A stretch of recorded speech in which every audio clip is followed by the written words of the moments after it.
Okay. Get this thing shared over to our fan site here real quick. I got me a helper here this evening. My wife's out here. She's going to be filming some 3-second spots for our Instagram reel that we're sit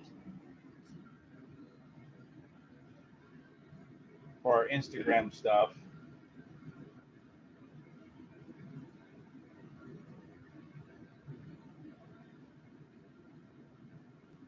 And it'll just be when we come off the presses and everything and onto the anvil to straighten stuff out. That's basically what we're going to be filming. So you won't see her really at all. You'll just probably hear her in the background every now and again. This computer is so slow. All right, well that's shared there. Let's go back to here. Let's find us a good camera angle here that we're gonna want to work with here. She'll also be the one, kind of paying attention to the. Actually, probably just sit right here in this chair, Sarah. So no one will see you. You can let me know if anybody says anything. We'll turn this around, and we're gonna get a look at. Sit in the chair, please. That way,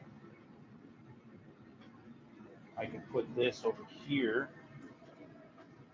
And the most you're probably gonna see of Sarah is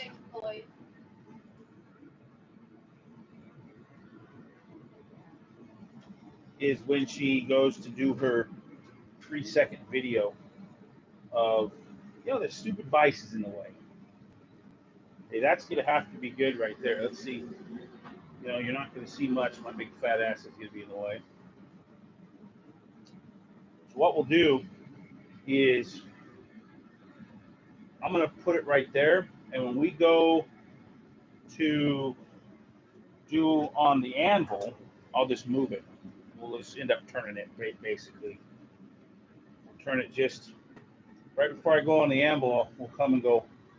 I'll loosen this up here so it'll turn, and it'll just go like that. That's not too bad. Boom. Yeah, there we go. Okay. So what we have in there right now, and I'll get my chair over here so you guys can see me while we chat here, is we have a 5-layer billet that Sarah and I made up at 4 o'clock today.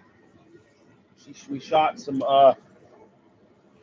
3-second reels, or 3-second parts to our reel that got put on Instagram. So if you want to see that process, you can go to Rusty_Hammer_Forge on Instagram, and you can see that the making of that billet that's in there right now. Now, what we're gonna do, I've never done this before, but what we're gonna do is we're gonna stand our billet vertically in the press. And we need to plug in our press. We're going to stand it up vertically in the press and upset this thing down because it has a twist in it, right? We've squared it up, has a twist in it. And we want to upset this down into a puck, to a giant medallion, which is then going to become our butt plate or our pommel plate. And what that's going to do, it's going to have the center of that plate have the lines that we have from the layers of our steel, but off of that center, it's going to spiral out with the twist.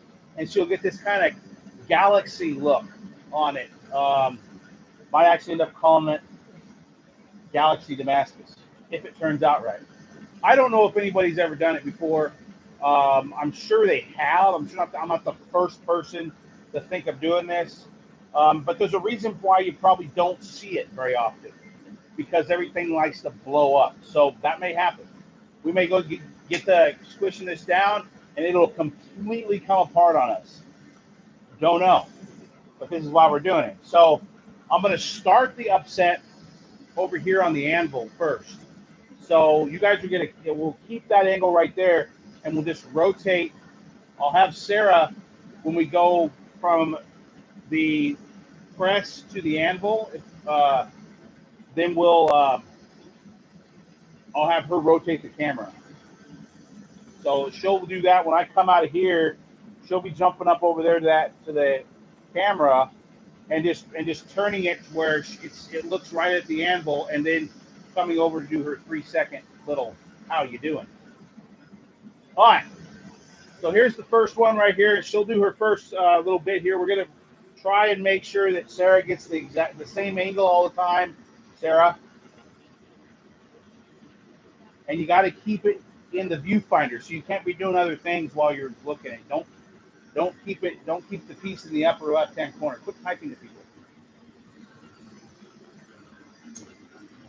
Oh, we're not doing it right now. Just 3 seconds when we come out, but you want to possibly get that first upset, Sarah, and then just do that maybe 2 hammer hits in, start your recording, but keep it center of the viewfinder.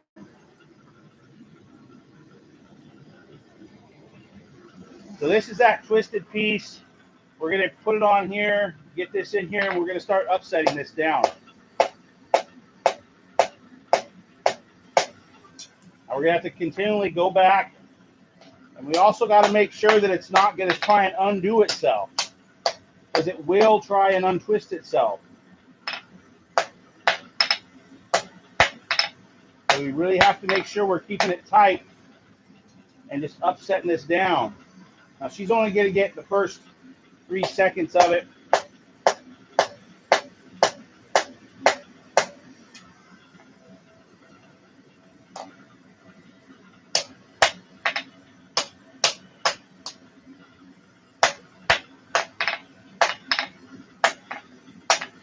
All right, back in the fire. Now I want to get that kind of upset a little bit. That's why I'm kind of roughing her up, I want to get her upset. So, but no, all fun and games aside, we want to get that thick enough to where it just doesn't buckle under the pressure of that press. And so I'm upsetting with a hammer in the hopes that it's gonna push some of that mass down into the middle section of our piece here. So we're gonna probably do 2 or 3 heats. The problem is I can't cool off what I'm hitting. Realistically, if I wanted to gain mass through upset on a piece, I would quench that in. And there's no way for me to do this because it's 1095, 15-20 high carbon steel. And even if we cook it in oil and dipped it down, it would still be way too brittle to hit. And we'd be creating massive amounts of micro fractures and fissures within our piece. Now, granted, it's just a pommel cap, nothing really exciting there, but it may end up ruining the cleanliness of the Damascus, because we're trying to get no inclusions here, completely smooth stuff that when another smith looks at it can tell and see that there was a lot of care and time taken to do this stuff.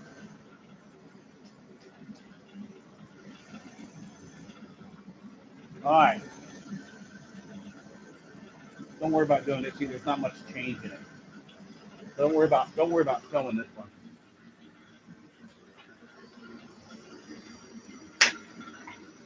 And as always, please subscribe to the channel. The more people we can get, the better. Let's see it. Let's see what.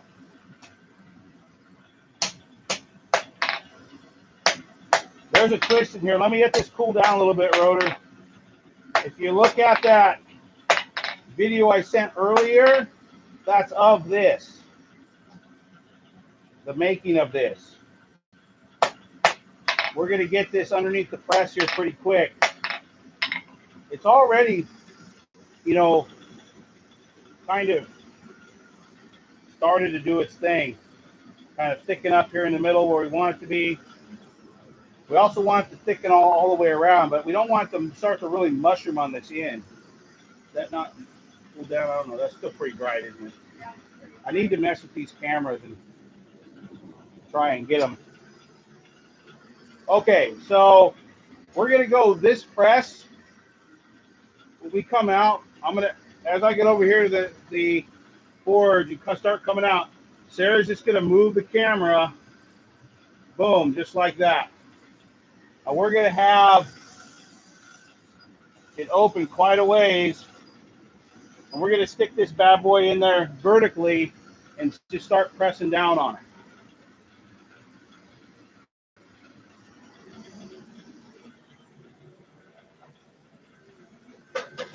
Now it's going to be pretty slow here at first. Be a lot of coming out of the press, straightening it out, back in the forge, straightening it out. We're putting a lot of this billet.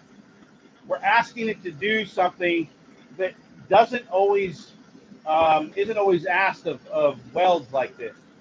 Not only do we have a twist in it and it's welded, we're also asking it to then compress and push against that twist. It may be total disaster, but the only way you find out is if you try. All right, go ahead and move that over there.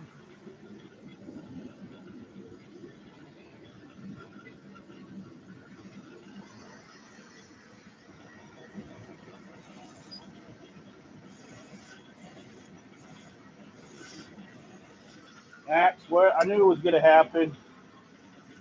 It's going to be slow going at first. But with every single one, it does thicken up and shorten just a little bit. Because I'm not doing enough pressure here to really draw it back out. So we put it back in there and wait for the next heat.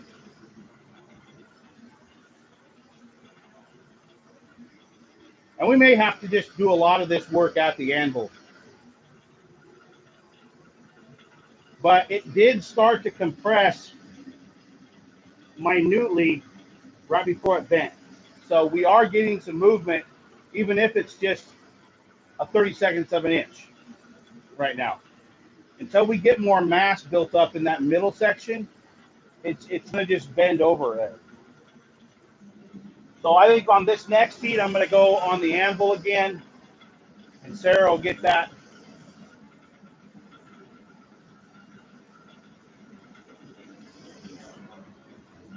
So we'll just do that right now.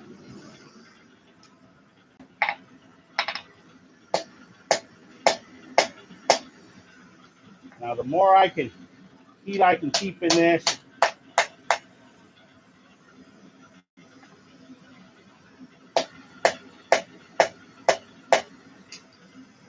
upset this back down into itself,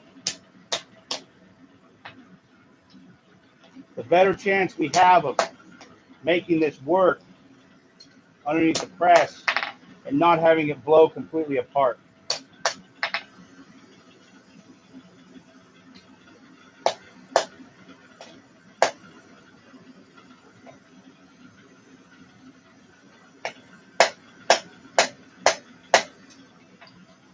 We're getting good compression.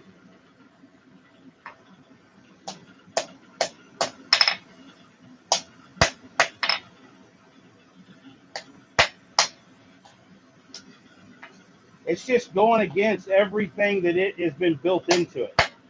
It does not want to do this. But by taking it slow and keeping it hot, we have a really good chance of completing this to where it will be able to squish this out and draw it out into a good sized medallion. We're only looking at about probably 3/16 of an inch of thickness that we're going to need. And right now we're sitting at about a 1/2 inch square, probably 4.5 inches long. And we started out with 2 inches long by 1 inch wide by 1/8 of an inch thick for the parent material that then got welded together, 5 of those, into what amounted to about 1 inch wide by 1 inch thick square that then we drew out into a 1/2 inch by almost 6 inch bar. So we've actually compressed this down quite a bit, because when I took it off the anvil earlier today, it was spanning a little bit over the face on my anvil, and this is a 5 7/8 spaced anvil. Right now we're pretty well below it, so we've already compressed it quite a bit. Now that may be just the ends kind of mushrooming out and coming in, but if we can continue to build on that, it has nowhere else to go but out.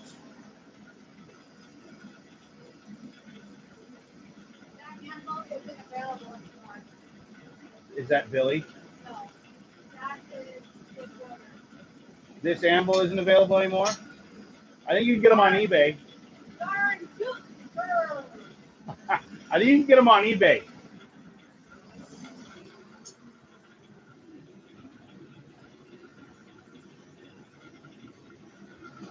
So we're gonna go over here. Yeah, we've almost gone 1.5 inches down on this. We'll come on back over here to the anvil.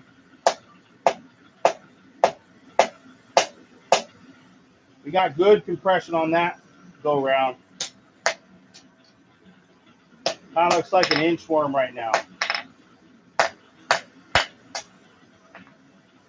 I mean, this should look pretty cool. We're almost at 2 inches of compression.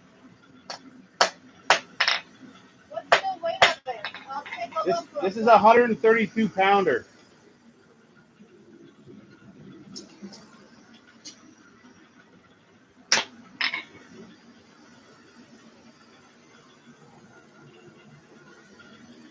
Like if you Google 132 pound anvil, this comes up, I believe.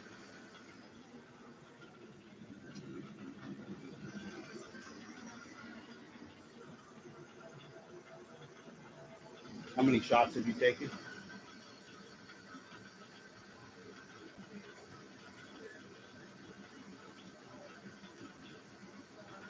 Okay. At each incremental, every time I was beating on the anvil, you took a 3 second. Okay, cool.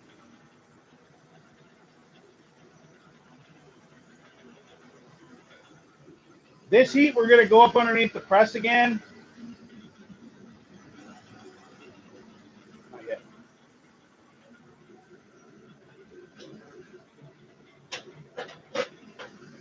All right, go ahead.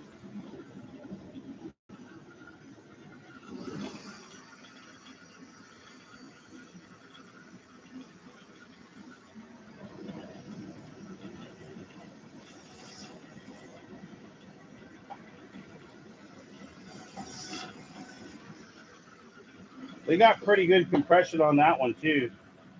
It may look like it just inchformed on us, but it really didn't.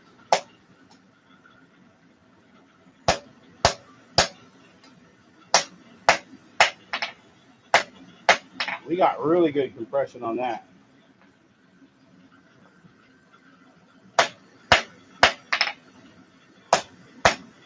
Now I'm not going to do a Turkish twist, and I misspoke the other day when I did the guard. A Turkish twist is when you forge a rectangle, put a twist in it, forge the twist out, and then reverse your twist the other way, and then forge that out. And when you draw that out, you have these starburst patterns on them.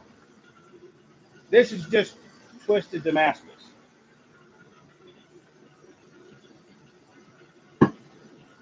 Hey.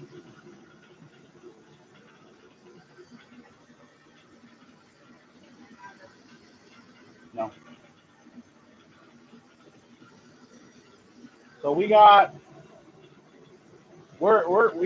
actually moved quite a bit. Oh, now this is kind of working like an accordion. That's what it's feeling like as I forge it.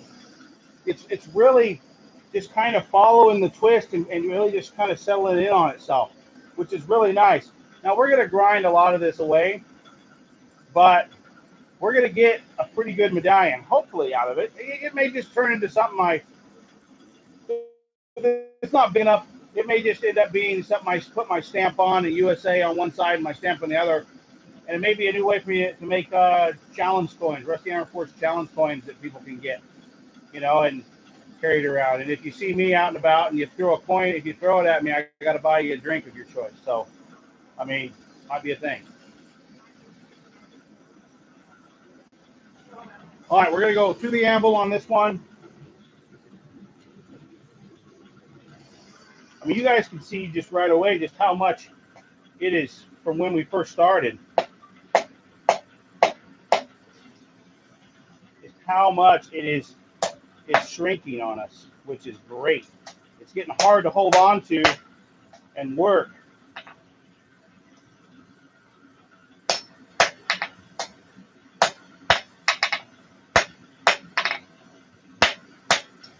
So we're about 2 1/8 that we've shrunk this thing down. I'm just going off of how long it was. No true measurements here. Making sure we get this back as square as possible every time we do it, so that initial impact or the initial pressure from the press isn't going into a bend that it wasn't taken out, but going straight into the main body.